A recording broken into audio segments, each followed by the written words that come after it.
सर्वप्रथमे जीशु ख्रीष्ट नाम समस्त को मोर नमस्कार। ए गीत सहित एक अध्याय आसंता आमे माने ए वाक्य आमे माने किछि विषय आलोचना करबा एवं ए वाक्य किछि विषय आलोचना करे आमे व्यक्तिगत भाव एवं सामूहिक भाव आमे माने प्रभु को प्रशंसा धन्यवाद देबा।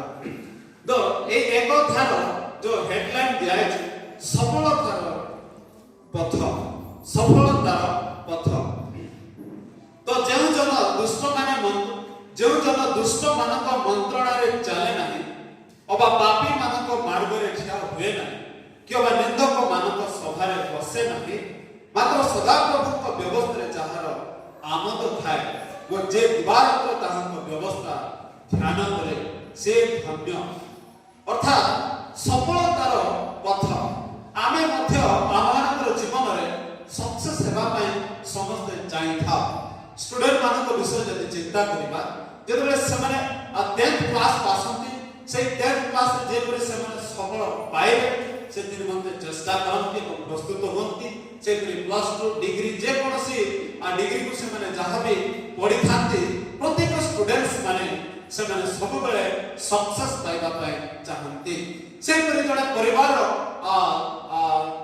सदस्य परिवार मुख्य व्यक्ति अर्थात परिवार बापा माँ हिसाब रे अर्थात वयोज्येष्ठ व्यक्ति हिसाब रे मते प्रत्येक जीवन रे सक्सेसफुल पाइबा पय चाहंती कि जण तो सक्सेसफुल बिजनेसमैन हेबा पय से माने दिवारात परिश्रम करंती। तो प्रत्येक व्यक्ति सक्सेसफुल पाइबा पय समस्त चेष्टा करंती से स्टूडेंट हे था शिक्षक हे था से जे भी हे था प्रत्येक व्यक्ति ए समाज मध्ये बसवास करथुवा प्रत्येक मनुष्य सब बेले ताहंकर कार्य चाकरी क्षेत्र रे एवं ताहंकर पढ़ा क्षेत्र रे सबुतिरे सेवा क्षेत्र रे सबुतिरे समस्त सफल पाइबा पय चेष्टा आमे माने गोल।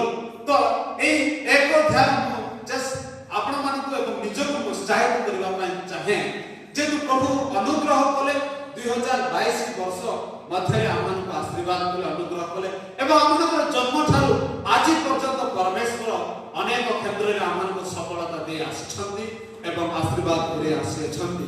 तो एई वर्ष मध्य रे जे आमे माने जने शिक्षक भाव रे जने स्टूडेंट्स भाव रे जे आमनकर जने प्रत्येक आमनकर जहा भी कार्य थाए आमे समस्त आमनकर कार्य रे सक्सेसफुल हेबा पय आमे माने चिंता करि थाओ। तो एई वर्ष मध्य आमे माने सक्सेसफुल हेबा पय चिंता करिबा। तो मु अन्य विषय कहबा पय चाहे नाही किंतु आत्मिक दिगरे किपरि आमे माने सक्सेसफुल हेबा से विषय कहबा पय मु चाहबे। जेतु आत्मिक भाव रे किपरि सक्सेस हेबा एठाने एक पदरे कहंती जो व्यक्ति दुष्ट मानक मंत्रणा रे चले नाही अबा पापी मानक मार्ग रे ठिया होए नाही किंतु निंदक मानक सभा रे बसे नाही सेही प्रकार व्यक्ति ताहंकर जीवन धन्य एवं सेही प्रकार व्यक्ति ताहंकर जीवन रे सब बेले से निश्चय सफलता पाइबो निश्चय भाव रे से सक्सेसफुल पाइबो। तेणु आमे माने ए 2023 वर्ष प्रथम मास द्वितीय सप्ताह अर्थात 7 दिन 8 अष्टम दिन रे आमे माने पहुंची अछु। तो ए वर्ष मध्य रे आमे माने केउ दिग निमंते सफलता पाइबा पय चेष्टा करिबा से विषय आलोचना करिबा।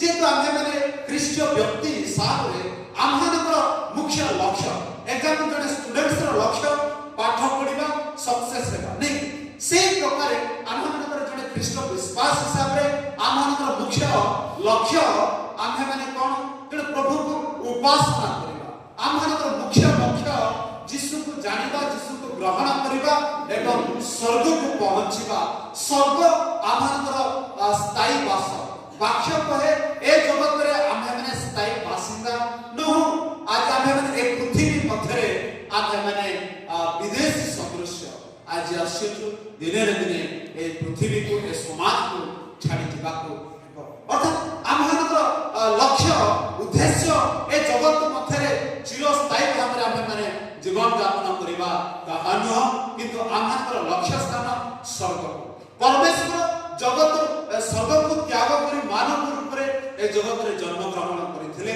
जे ए मानव जाति को पाप उद्धार करी तांकर से चिर ସ୍ଥାନ ସ୍ୱର୍ଗକୁ ନେବା ପାଇଁ ସେ ଯୀଶୁ ଏ ଜଗତକୁ ଆସିଥିଲେ। ତେଣୁ ଆମ୍ଭଙ୍କର ଏ ଖ୍ରୀଷ୍ଟୀୟ ଜୀବନ ଯାତ୍ରାର ମୁଖ୍ୟ ବିଷୟବସ୍ତୁ ଯେପରି ଆମ୍ଭେମାନେ ସକ୍ସେସଫୁଲ ହେବା।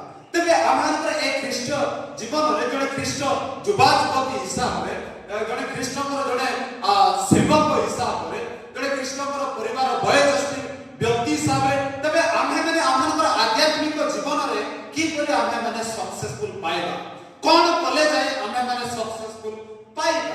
ଯେପରି ଜଣେ ଷ୍ଟୁଡେଣ୍ଟ ଦିବାରାତ୍ର ଯୋଉ ପର୍ଯ୍ୟନ୍ତ ପରିଶ୍ରମ ନ କରେ সেই পর্যন্ত ଗୋଟେ ର୍ୟାଙ୍କ ସ୍ଥାନ ପାଏ ନାହିଁ କିମ୍ବା ସେ ସଫଳତା ପାଏ ନାହିଁ। ଠିକ ସେପରି ଜଣେ ବିଶ୍ୱାସୀ ମଧ୍ୟ ତାଙ୍କର ଜୀବନରେ ସକ୍ସେସଫୁଲ ସଫଳ ଉତ୍ତମ ବିଶ୍ୱାସୀ, ଉତ୍ତମ ଯୋଦ୍ଧା, ଉତ୍ତମ ସୈନିକ ହେବା ପାଇଁ ସେ ପରିଶ୍ରମ କରିବା ଆବଶ୍ୟକ। ସେ ପରିଶ୍ରମ କଣ? ଦୁଇ ପଦରେ ଲେଖା ଅଛି। ସେ ପରିଶ୍ରମ କଣ? ଯେ ଦୁଇ ପଦରେ ସଦାପ୍ରଭୁଙ୍କ ବ୍ୟବସ୍ଥାରେ ଆମୋଦ କରିବା ଆବଶ୍ୟକ। ଦିବାରାତ୍ର ତାହାଙ୍କ ବ୍ୟବସ୍ଥାକୁ ଧ୍ୟାନ କରିବା ଆବଶ୍ୟକ। ତେଣୁ এই ଏକ ଅଧ୍ୟାୟକୁ ଆପଣମାନଙ୍କୁ ଏବଂ ନିଜକୁ ଉତ୍ସାହିତ କରିବା ପାଇଁ ଚାହେଁ ଯେ ଆପଣଙ୍କର ଜୀବନରେ ସଫଳତା ପାଇବା ନିମନ୍ତେ ଆମେମାନେ ପ୍ରଭୁଙ୍କର ବାକ୍ୟକୁ ଦିବାରାତ୍ର ଧ୍ୟାନ କରିବା ଆବଶ୍ୟକ।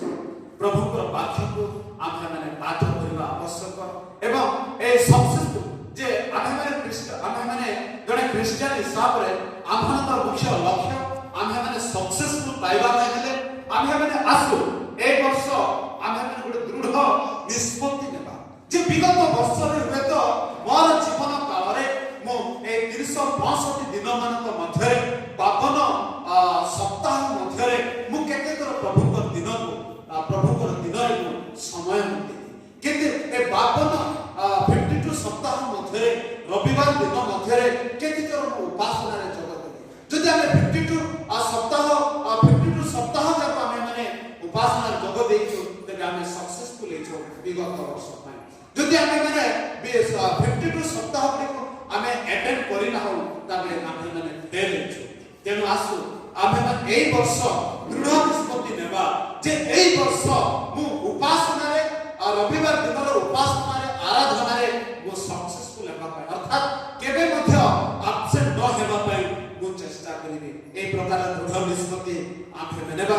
ଯେକୌଣସି ସ୍ଥାନରେ ମଧ୍ୟ ଆମେମାନେ ପ୍ରଭୁଙ୍କର ଦିନରେ ଉପାସନାର ଦିନରେ ଆମେମାନେ ଯୋଗ ଦେଇ ସକ୍ସେସଫୁଲ ହେବା ପାଇଁ ଆମେମାନେ ଚେଷ୍ଟା କରିବା ଏବଂ ପ୍ରଭୁଙ୍କର ବାକ୍ୟ ଦିବାରାତ୍ର ପ୍ରଭୁଙ୍କର ବାକ୍ୟକୁ ପାଠ କରିବା ଆବଶ୍ୟକ। କେବଳ ଯେ ପ୍ରଭୁଙ୍କର ଲୋକମାନେ ଯେଉଁମାନେ ସେବା କରନ୍ତି, ଯେଉଁମାନେ ଥିଓଲୋଜି ବାଇବଲ କଲେଜକୁ ଯାଆନ୍ତି, ସେମାନେ ପାଠ ପଢ଼ନ୍ତି, ସେମାନେ କେବଳ ଯେ ବାଇବଲ ପଢ଼ିବେ ଆଉ ସେ ଏଇ ଯୋଉ ବାଇବଲ କେବଳ ବାଇବଲ କଲେଜର ଶିକ୍ଷକ ଷ୍ଟୁଡେଣ୍ଟସ ଏବଂ ତାଲିମ ନେଉଥିବା ଲୋକମାନଙ୍କର ଏବଂ ସେବା କରୁଥିବା ଲୋକମାନଙ୍କ ପାଇଁ କେବଳ ଏଇ ବାଇବଲ ନୁହଁ, ଏଇ ବାଇବଲ ପ୍ରତ୍ୟେକ ମନୁଷ୍ୟ ଜାତି ପାଇଁ, ଏଇ ବାଇବଲ ପ୍ରତ୍ୟେକ ବିଶ୍ୱାସୀ ମାନଙ୍କ ପାଇଁ। ତେଣୁ ଆସୁ ଏ ପ୍ରକାର ଦୃଢ଼ ନିଷ୍ପତ୍ତି ଆମେମାନେ ନେବା ଯେ ଏ ଦିବାରାତ୍ର ଅନ୍ତତଃ ଦିନ ଏ 24 ଘଣ୍ଟା ମଧ୍ୟରେ ଘଣ୍ଟାଟି ମଧ୍ୟରେ ଗୋଟେ 5 ମିନିଟ 10 ମିନିଟ ଅଧଘଣ୍ଟା ବାକ୍ୟ ସହିତ ଯେକୌଣସି ଅନ୍ତତଃ ଏ 600ଟି ପୁସ୍ତକରୁ ଗୋଟିଏ ପଦ ଅନ୍ତତଃ ମୁଁ ଗୋଟେ ଦିନକୁ ପାଠ କରିବି। ଏ ପ୍ରକାର ଆମ୍ଭେମାନେ ଚିନ୍ତା କରିବା, ତେବେ ଯାଇ ଆମ୍ଭେମାନେ ଆମ୍ଭଙ୍କର ଜୀବନ ଯାତ୍ରାର ପଥରେ ଆମ୍ଭେମାନେ ସକ୍ସେସଫୁଲ ହେବା, ସଫଳତାର ପଥ ଆମ୍ଭେମାନେ ଏବଂ ଆମ୍ଭଙ୍କର ଜୀବନରେ ଦୁଷ୍ଟମାନଙ୍କ ଠାରୁ ଦୁଷ୍ଟମାନଙ୍କ ମନ୍ତ୍ରଣା ଠାରୁ ଆମ୍ଭେମାନେ ଦୂରରେ ରହିବା ଆବଶ୍ୟକ। ପାପୀ ମାନଙ୍କ ମାର୍ଗରେ ଠିଆ ହେବା ଉଚିତ ନୁହଁ।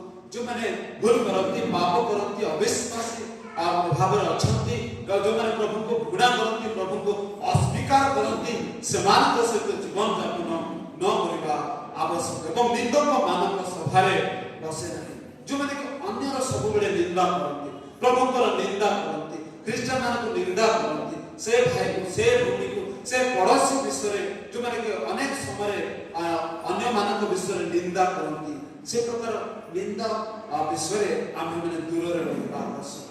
ଯେହେତୁ ଇସ୍ରାଏଲ ଲୋକମାନଙ୍କ ଜୀବନରେ ଏଇ ନିନ୍ଦକ ବିଷୟରେ ଆମେମାନେ ପାଉ। ଇସ୍ରାଏଲ ଲୋକମାନେ ମଧ୍ୟ ଅନେକ ସମୟରେ ମଶାଙ୍କ ବିରୁଦ୍ଧରେ, ପ୍ରଭୁଙ୍କ ବିରୁଦ୍ଧରେ ନିନ୍ଦା କରୁଥିଲେ। ତେଣୁ ପରମେଶ୍ୱର ସେମାନଙ୍କୁ ବିନାଶ କଲେ। ତେଣୁ ଆସୁ ଆମମାନଙ୍କର ଜୀବନରେ, ଆମମାନଙ୍କର ମନରେ, ଆମମାନଙ୍କର ସ୍ୱଭାବରେ, ଆମମାନଙ୍କର ପରିବାର ଦୁଷ୍ଟତା ଦୁଷ୍ଟର ମନ୍ତ୍ରଣ ସବୁ ଆମ୍ଭେମାନେ ପରିତ୍ୟାଗ କରିବା ଏବଂ ପାପମୟ ଜୀବନ ଯାପନ ନ କରି ଆମ୍ଭେମାନେ ଗୋଟେ ଆଧ୍ୟାତ୍ମିକ ଜୀବନ ଯାପନ କରିବା ପାଇଁ ଚେଷ୍ଟା କରିବା ଏବଂ ଅନ୍ୟକୁ ନିନ୍ଦା କରିବା ଏ ସମସ୍ତ ବିଷୟ ଠାରୁ ଦୂରରେ ରହିବା। ତେବେ ଯାଇ ଆମ୍ଭମାନଙ୍କର ଜୀବନରେ ଆମ୍ଭମାନଙ୍କର ଏ ଖ୍ରୀଷ୍ଟୀୟ ଯାତ୍ରା ପଥରେ ଆମ୍ଭେମାନେ ସକ୍ସେସଫୁଲ ହେବା, ସଫଳ ପାଇବା। ତେଣୁ ଆସୁ ଆମ୍ଭେମାନେ ଆମ୍ଭମାନଙ୍କର ଏ ଖ୍ରୀଷ୍ଟୀୟ ଜୀବନ ଯାତ୍ରାର ଯେପରି ଆମ୍ଭେମାନେ ସକ୍ସେସଫୁଲ ହେବା ସେଥିପାଇଁ ଆମ୍ଭେମାନେ ସବୁବେଳେ ଚେଷ୍ଟା ପ୍ରଚେଷ୍ଟା କରିବା। ଯେତେବେଳେ ପ୍ରଭୁଙ୍କ ପାଖରେ ଉପାସନାରେ ପ୍ରାର୍ଥନାରେ ଗିର୍ଜାରେ ଆମ୍ଭେମାନେ ଲାଗି ରହିବା, ସେଇଦିନ ହିଁ ସେତେବେଳେ ହିଁ ଆମ୍ଭମାନଙ୍କର ଜୀବନରେ ଗୋଟେ ଖ୍ରୀଷ୍ଟୀୟ ଜୀବନର ଯାତ୍ରା ପଥରେ ଆମ୍ଭେମାନେ ସଫଳ ପାଇପାରିବା। ପ୍ରଭୁ ଅଳ୍ପ ବାକ୍ୟରେ ଆମ ସମସ୍ତଙ୍କୁ ଆଶୀର୍ବାଦ କରନ୍ତୁ।